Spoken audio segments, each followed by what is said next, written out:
C'est l'un des prédicateurs musulmans les plus suivis et les plus influents de notre époque. Il a dit dans l'une de ses nombreuses interventions, l'islam est la meilleure religion parce que le Coran le dit et aucun autre texte religieux ne revendique ce fait.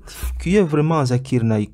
Pourquoi est-il considéré comme dangereux dans certains pays, notamment son pays d'origine, l'Inde, où il ne peut fouler son pied? Où est-il en ce moment et que fait-il? Je vais répondre brièvement à toutes ces questions dans cette vidéo, juste après cette courte introduction. Assalamu alaikum, bienvenue sur Vérité Din. Ici nous parlons du dhikr, religion comparée et tout ce qui concerne l'islam.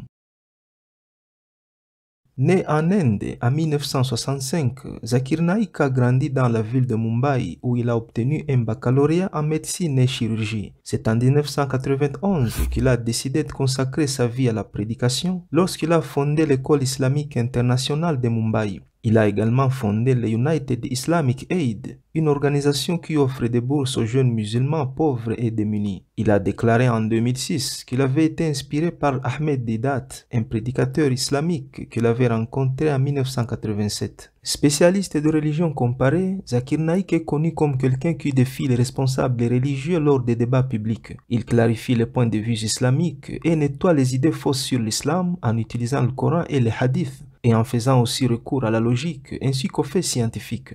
Il est également populaire pour son analyse critique et ses réponses convaincantes aux questions difficiles posées par les participants à ses conférences publiques. En ce moment, il a déjà fait plus de 2000 conférences publiques à travers le monde. Il apparaît régulièrement sur de nombreuses chaînes de télévision internationales dans plus de 175 pays du monde. Plus d'une centaine de ses conférences, dialogues, débats et colloques sont disponibles sur DVD. Il est également l'auteur de nombreux livres sur l'islam et sur la religion comparée. En 2009, Zakir Naik a été classé numéro 3 dans les top 10 des gourous spirituels de l'Inde. Pendant 11 années consécutives, c'est-à-dire de 2011 à 2022, il a été classé parmi les 70 meilleurs dans la fameuse publication annuelle The 500 Most Influential Muslims. En 2015, Naik a reçu le prix international connu sous le nom de King Faisal, en reconnaissance de ses réalisations exceptionnelles en islam. Il s'agit du prix le plus prestigieux dans le monde musulman, similaire au prix Nobel. Le prix consistait en un certificat indiquant ses réalisations, une médaille de 200 grammes d'or, ainsi qu'une somme de 750 000 rials saoudiens, soit l'équivalent de 200 000 dollars américains à l'époque. Après avoir reçu ce prix, Zakir Naik a offert toute la somme comme don à la chaîne Peace TV Network, dont il est cofondateur et qui diffuse des programmes islamiques. Maintenant, où est Zakir Naik et pourquoi est-il recherché par la justice indienne? En 2016, les autorités indiennes ont inculpé Zakir Naik pour blanchiment d'argent alors qu'il se trouvait en Malaisie pour ses conférences.